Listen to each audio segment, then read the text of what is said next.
ये मत सोचो कि आप आज देश के लिए नहीं लड़ रहे हो। जो आपके छर्रे मुंह में लगे हैं, ये भी आप देशभक्ति का काम कर रहे थे, किसानों की लड़ाई लड़ रहे थे।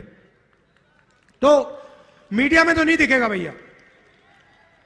आप देख लो, यहां पे आपको भारत जोड़ो न्याय यात्रा में हजारों लोगों की भीड़ दिखेगी, मगर आप टीवी ऑन करोगे तो सिर्फ नरेंद्र मोदी जी का चेहरा दिखेगा। वो सुना है वहां दुबई में वहां के राजा से गले मिल रहे हैं, 2-3 बार गले मिलेंगे, तो वो टीवी पे दिखने को मिलेगा। इसलिए 4000 किलोमीटर हम चले, क्योंकि हम डायरेक्ट जनता से बात कर रहे हैं। मतलब ये जो टेलीविजन वाले बिचौली हैं, इनको हमने परे कर दिया है। भारत जोड़ो यात्रा पे हमने नारा दिया, नहीं हमने नहीं दिया, नारा भीड़ से निकला। एक दिन एक व्यक्ति बाहर दौड़ता हुआ आया, पुलिस वाले ने उसको मारा। पहले इधर से आया, इधर से पुलिस वालों ने रोका, फिर दूसरी साइड से आने की कोशिश की, फिर उसको 2-3 धक्के लगे। अंत में वो दौड़ता हुआ आता है मेरे सामने, ऐसे खड़ा होकर कहता है, राहुल जी मैं समझ गया, मैं जानता हूं आप क्या कर रहे हो। मैंने उससे पूछा, भैया बताओ क्या कर रहा हूं। कहता है, नफरत के बाजार में मोहब्बत की दुकान खोल रहे हो। मैंने कहा बात तो सही है। और फिर भाषण में मैंने कहा कि देखिए, भीड़ से आवाज आई है, भीड़ से नारा आया है,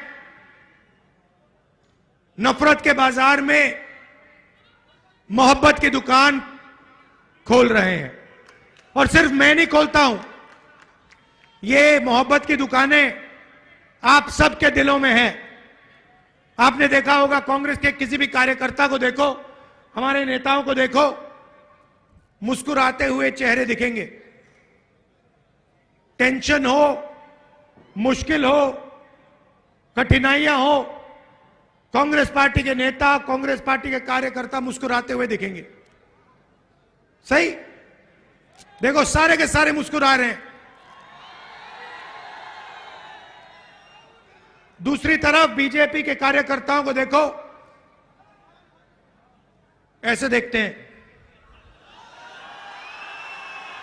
पूरी दुनिया को रोज ऐसे देखते हैं कि बाकी सब लोगों को कुछ नहीं मालूम, आरएसएस और बीजेपी के लोगों को सब कुछ मालूम। सोच है उनकी। और देश में कोने कोने में नफरत फैलाते रहते हैं। मणिपुर को जला दिया, एक जात को दूसरी जात से लड़ाते हैं, एक धर्म को दूसरे धर्म से लड़ाते हैं। तो उनके हिंसा और नफरत के खिलाफ हमने भारत जोड़ो यात्रा की और यह नारा दिया, नफरत के बाजार में मोहब्बत की दुकान।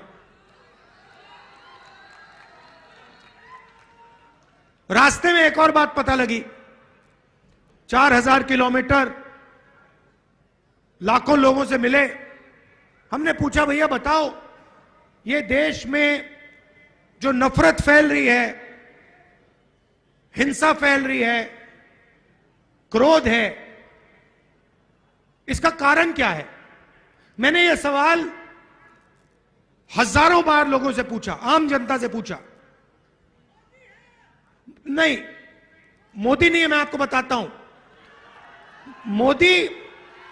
मोदी इस चीज का चिन्ह है, मगर मोदी कारण नहीं है, कारण दूसरा है। और किसानों ने मुझे बताया, युवाओं ने बताया कि राहुल जी, हर रोज हमारे खिलाफ कोई ना कोई अन्याय किया जाता है। हिंदुस्तान में गरीब लोगों को, कमजोर लोगों को 21वीं सदी में न्याय नहीं मिल सकता और इसका नतीजा नफरत और हिंसा है। और यह बिल्कुल सही बात है।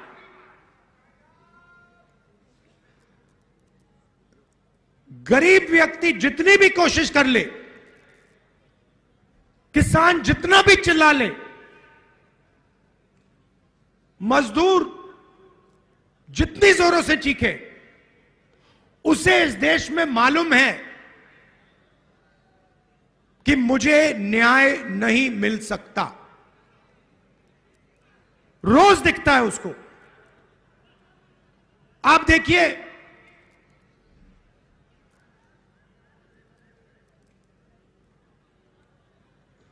सबसे अमीर लोगों का नरेंद्र मोदी जी ने 14 लाख करोड़ रुपया कर्जा माफ किया है। 14 लाख करोड़ रुपया। नरेगा में कितने लगते हैं? साल में कितने लगते हैं? कितने? हम नरेगा का एक साल? नहीं, बजट साल का। नरेगा का पूरी की पूरी नरेगा को चलाने के लिए एक साल के लिए 70,000 करोड़ रुपए। सबसे गरीब लोगों के लिए एक साल में 70,000 करोड़ रुपए। और सारे के सारे अमीर लोगों ने कहा, देखो यह पैसा जाया हो रहा है। 70,000 करोड़ रुपए मनरेगा में जाते हैं और 14 लाख करोड़ रुपए हिंदुस्तान के 10-15 सबसे अमीर लोगों का एक सेकंड में कर्जा माफ हो जाता है। अखबार में नहीं आता। क्यों? क्योंकि अखबार उनके। पहले एक अखबार था, वो एक टेलीविजन था, मीडिया, एनडीटीवी, उसको भी अदानी जी ने खरीद लिया।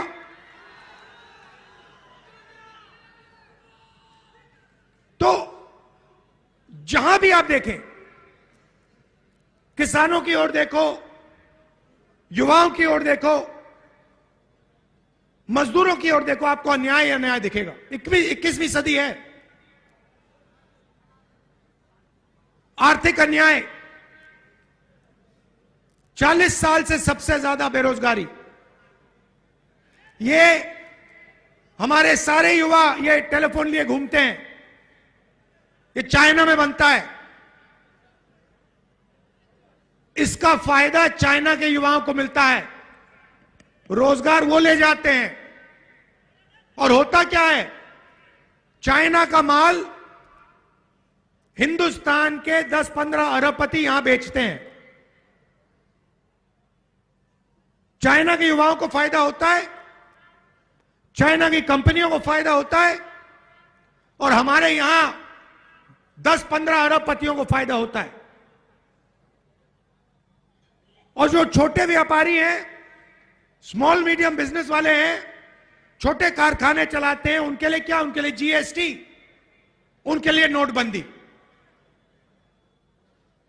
खत्म कर दिया सबको। आप किसी से पूछ लीजिए, यहां पे इंडस्ट्री हुआ करती थी, सारी की सारी बंद हो गई।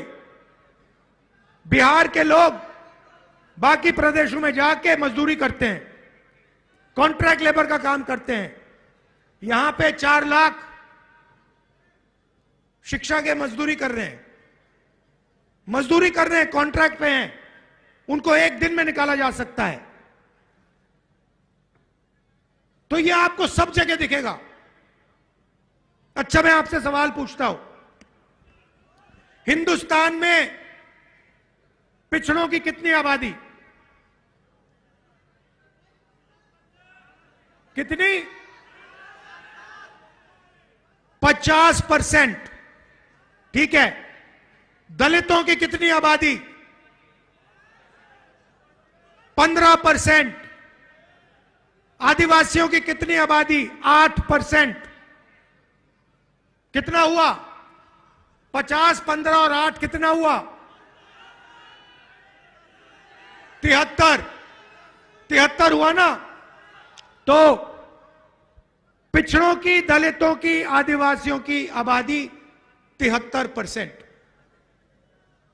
अब मैं आपसे पूछता हूं, हिंदुस्तान की सबसे बड़ी 200 कंपनियों में उनकी लिस्ट निकालो। मैंने निकाली है।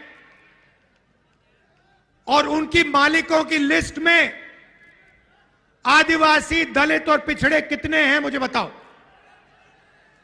कितने हैं? 0, एक नहीं है।